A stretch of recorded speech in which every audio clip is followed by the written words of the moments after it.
Please তোমরা কিছু মনে করো না, আসলে আমরা যা যা করেছি সেটা দেখে আমাদের নিজেদেরই লজ্জা লাগছে। বেশ করেছো। মাঝে মাঝে না বাইরের খোলস ছেড়ে ভিতরের মানুষটাকে বেরিয়ে আসতে দিতে হয়। মনের জানলা না খুলে দিলে না মাঝে মাঝে বড্ড দম বন্ধ হয়ে আসে। ঠিক। তবে আমি কিন্তু খুব মজা পেয়েছি। যা সুন্দর নকল করেছো তুমি তোমার শাশুড়ি। শাশুড়ির নকল তো ঠিকই করবে।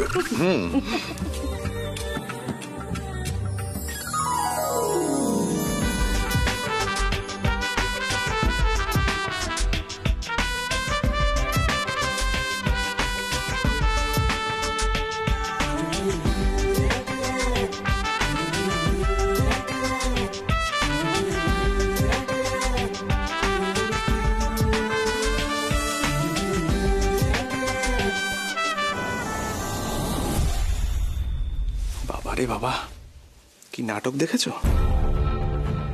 এই কর্ণ আর রাধিকাকে নিয়ে না বাড়ির সকলের এই মাতামাতি আর নেওয়া যাচ্ছে না। এই যদি তুমি আর আমি করতাম তাহলে দেখতে এতক্ষণে সারা বাড়ি মাথায় উঠে যেত। আমি এতদিন ছিলাম না তো, সেই সুযোগটাকে কাজে লাগিয়ে রাধিকা বাড়ির সবাইকে নিজের হাতের মুঠোয় করেছে। তবে ময়দানে এবার পায়েল সেন ফিরে এসছে। আমি আর রাধিকাকে এতটুকু ফাঁকা জমি দেব না, দেখে নিও।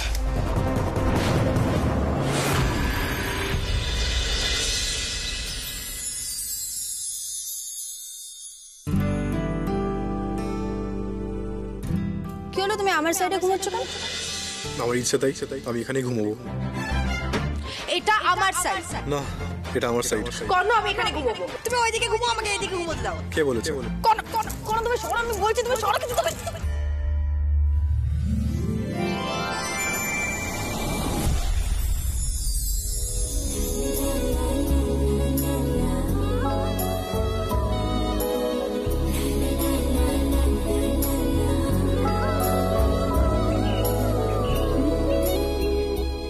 আচ্ছা, কাকি মা রিনি যা প্র্যাঙ্ক করলো আর মা আর কাকি এভাবে ইনভলভ থাকবে ভাবা যায়?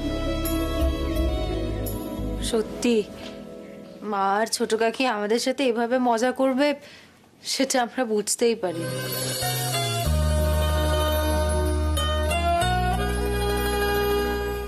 নেশার ঘুরে কাল কি করেছি কিচ্ছু মনে নেই।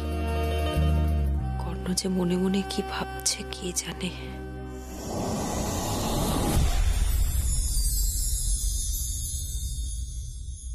রাধিকার সামনে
তোমার সাইডের বালিশটা?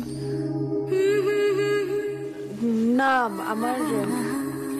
আমার দরকার নেই বালিশটা। মানে ওই বালিশটা ওই কাল রাতের সেলাইটা খুলে গেছে, তাই আর কি। তুমি এই বালিশটা ইউজ করো। না না, শোনো, এই বালিশটা তুমি নিয়ে নাও, আমার কোনো প্রবলেম নেই।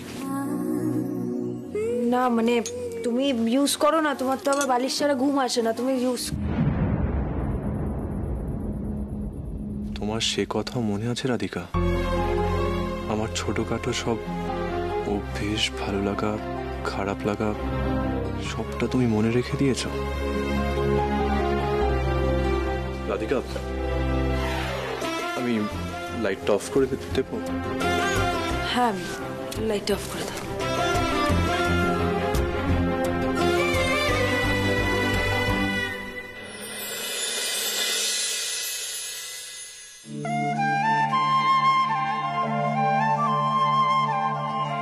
শোনো না, এই বালিশটা তুমি নিও না প্লিজ।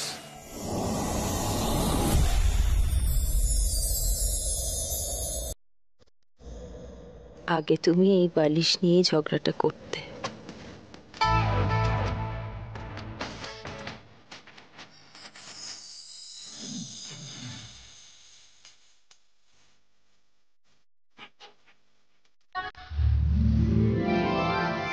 আর আজ নিজেই আমায় বালিশ দিয়ে দিচ্ছ। তুমিও যখন নেবে না, আমিও যখন নেব না, তাহলে থাক, বালিশটা মাঝখানেই থাক, যার লাগবে সে ব্যবহার করে নেবে।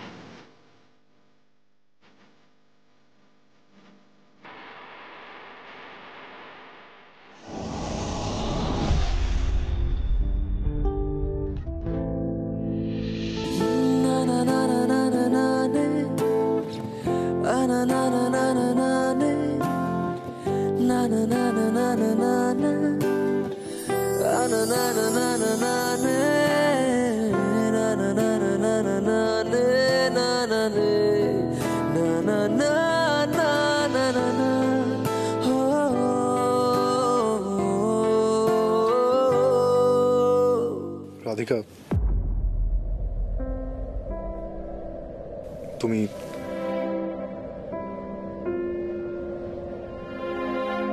তুমি এভাবে ঘুমোতে পারবে না। তুমিও তো পারবে না।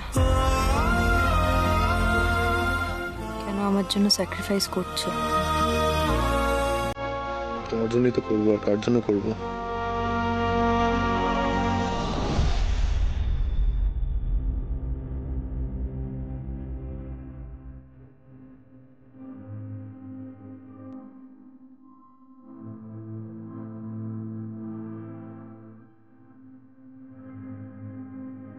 ইচ্ছে করছে তোমার হাতে মাথা রেখে শুই।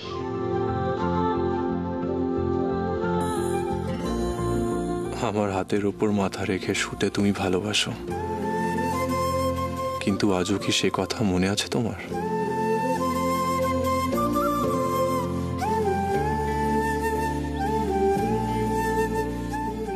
দুজনেই হাত বাড়িয়েছি, কিন্তু কেউ কি আর কারোর হাত ধরতে পারবো ঠিক আগের মতন করে?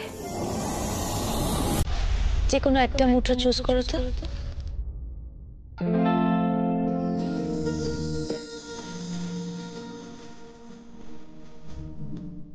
কি এটা? হাত দাও।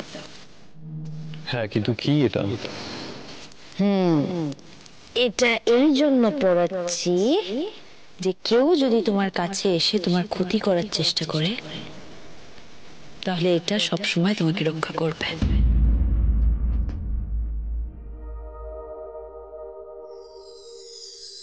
বাড়িয়ে দাও তোমার হাত, আমি আবার তোমার আঙুল ধরতে চাই। বাড়িয়ে দাও তোমার হাত, আমি আবার তোমার পাশেই হাঁটতে চাই। বাড়িয়ে দাও তোমার হাত, তোমার হাত। আমার আর রাধিকার সারা জীবনের জন্য ভাব ভাব ভাব।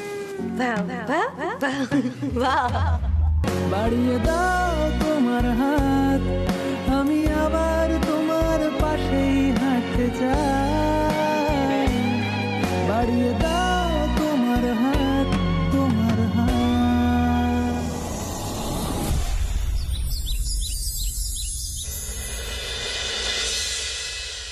বাড়িতে বিয়ে, বুঝলে তো, ভালো ভালো শাড়ি দেখাও। দিদি, আপনার বাড়ি কি আমি এই প্রথম আসছি নাকি? আপনি ফোন করেছেন আর আমি আমার সেরা স্টকটা নিয়ে চলে এসেছি। যেটা দেখবেন একবারই পছন্দ হয়ে যাবে। সত্যি আমার তো দিদি সবকটা কিনে নিতে ইচ্ছে করছে। ছোট কাকি, একটা বিয়েতে তুমি আর কত শাড়ি পরতে পারবে বলো? বাহ, আমি মেয়ের মা, বুঝলে পায়েল? প্রত্যেকটা রিচুয়ালে আমি এক একটা করে নতুন নতুন শাড়ি পরবো। এই ধরো গিয়ে আইবুড়ো ভাত, বিয়ের দিন সকালবেলা, নান্নি মুখ, বিয়ে, বাসি বিয়ে, মেয়ে বিদায়ের সময়, বউ ভাতের রিসেপশনের দুপুরবেলা, বউ ভাতের রিসেপশন। ওরে বাবারে বাবা, কতগুলো শাড়ি হলে বুঝতে পারলে তোমরা? এই সব কটা শাড়ি আমি রিনির বাবার থেকে আদায় করবো। ওরে বাবা, তো যা যা পছন্দ নিস। পায়েল, রাধিকা, তোমরাও দেখো। এই তো ওর মা, আমি এই দুটো শাড়ি নিয়ে। এই, এটা আমার আগে পছন্দ হয়েছে। মানে এই কালারটা তোমাকে মানাবে নাকি? মানাবে না মানে? এই শোনো, আমাকে না মোটেও রিনির মা বলে মনে হয় না। হ্যাঁ, আমার বন্ধুরা বলে যখন আমি আর রিনি পাশাপাশি দাঁড়াই তখন দিদি আর বোন বলে মনে হয়। কি বলে গো? কার চোখ খারাপ হয়েছে বলো তো? যে বলে না তার চোখটাকে দেখাতে হবে। তুমি এবার একটা চুপ করবে? নিজেকে একেবারে বিশ্ব সুন্দরী মনে করে। উফ, তোরা চুপ করবি নাকি শাড়ি পছন্দ করবি? কি হলো রাধিকা, তুমি চুপ করে বসে আছো কেন? পছন্দ করো একটা শাড়ি। আর আজ যা যা শাড়ি কেনা হবে সব কিন্তু কর্ণ পে করবে। স্বামীর পকেট কেটে শপিং করার মজাই আলাদা, কি বলো? একদম ঠিক কথা বলেছো দিদি তুমি এটা। আরে বাবা, ছেলেরা রোজগার কেন করে? বউদের সকালাত পূরণ করবে বলে। এই যেমন ধরো রাধিকা চাকরি করে, কিন্তু কর্ণই রাধিকা সকালাত পূরণ করবে। দাদা, আপনি সব থেকে দামি দুটো শাড়ি দেখান তো, একটা আমার জন্য আর একটা রাধিকার জন্য। বলছি, আমার তো এতগুলো শাড়ি আছে, তোমরা কেনো না, আমি না হয় পরে একটা ঠিক চুজ করে নেবো। আপাতত তোমরা কেনো না, দেখো না। বোঝো, একটা নেবে নাকি? এতগুলো রিচুয়ালে তুমি কি পুরনো শাড়ি পরবে? রিনি তোমায় ছাড়বে?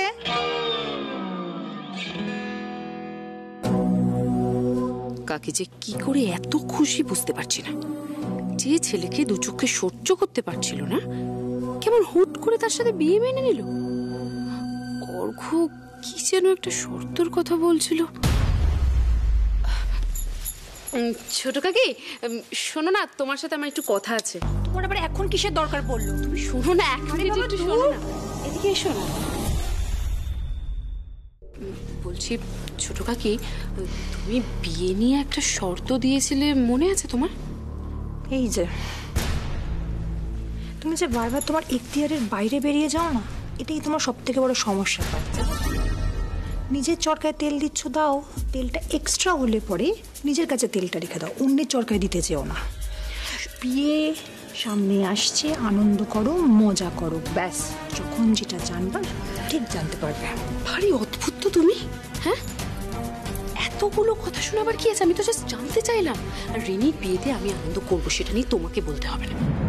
বলছি মা, হ্যাঁ বলছি, আমি ছোট কাকিকে ডেকে আনি। আচ্ছা, হ্যাঁ হ্যাঁ, দেখো, তোমার শর্তের কথা এবারে সবাই ভুলে গেছে, কিন্তু অর্ঘ কিন্তু খেয়াল করেছিল। তাই তোমাকে একবার মনে করে দিলাম। এই যে ওরা এত গিফট আনছে, এত খরচা করছে, বিয়েটাই তো এখনো বাকি রয়েছে। সেটা নিয়ে ভেবে আমাদের কি লাভ? এটা নিশ্চয়ই বোঝাই গেছে যে রিনির বেসিক নিড আর ওদের বেসিক নিডের ভেতরে একটা আকাশ পাতাল ডিফারেন্স রয়েছে। আমার মেয়ে এরকম একটা মিডল ক্লাস লাইফ লিড করবে না। তো গেলাম ওদের বাড়িতে, দেখে এলাম তোদের বাড়ি। বাবারে বাবা,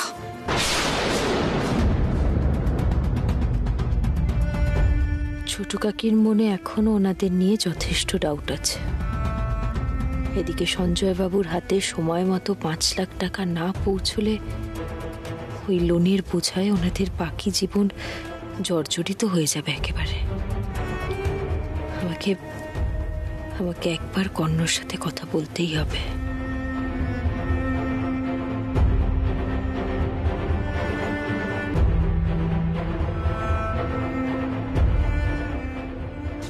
রাধিকা, কোথায় যাচ্ছ? মা, আমি একটু আসছি আমি। আচ্ছা, তুমি শাড়ি নেবে সেটা আবার কর্ণকে বলতে হবে? বরং ও এসে তোমার জন্য শাড়ি পছন্দ করে দিক। তুমি এসো, এখানে বসো, আমি ডাকছি কর্ণকে। কর্ণ, কর্ণ, হাই কর্ণ। সাদা লাল শাড়িটা তুলে দে। শোন, রাধিকা শাড়ি নেবে, তুই পছন্দ করে দিবি। আমি? মা, ও তো নিজেই পছন্দ করতে পারে। পারে, কিন্তু এখন করবে না, তুই বেছে দিবি। স্বামীরা বউদের জন্য পছন্দ করে কিছু কিনে দিলে বউদের ভালো লাগে। একদম ঠিক কথা। কর্ণ এখন যে শাড়িটা রাধিকাকে পছন্দ করে দেবে সেটা রাধিকা সারাটা জীবন যত্ন করে তুলে রাখবে।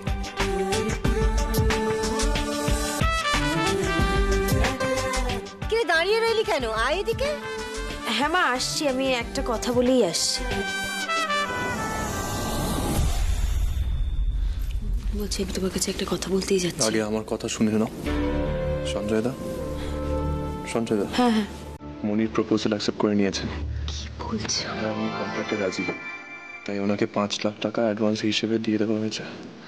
তো এই কথাটা বলতেই যাচ্ছিলাম তোমার কাছে, ওদের উপরে কোনো রকমের প্রেশার ক্রিয়েট করা যাবে না। ওতে কি হয়েছে?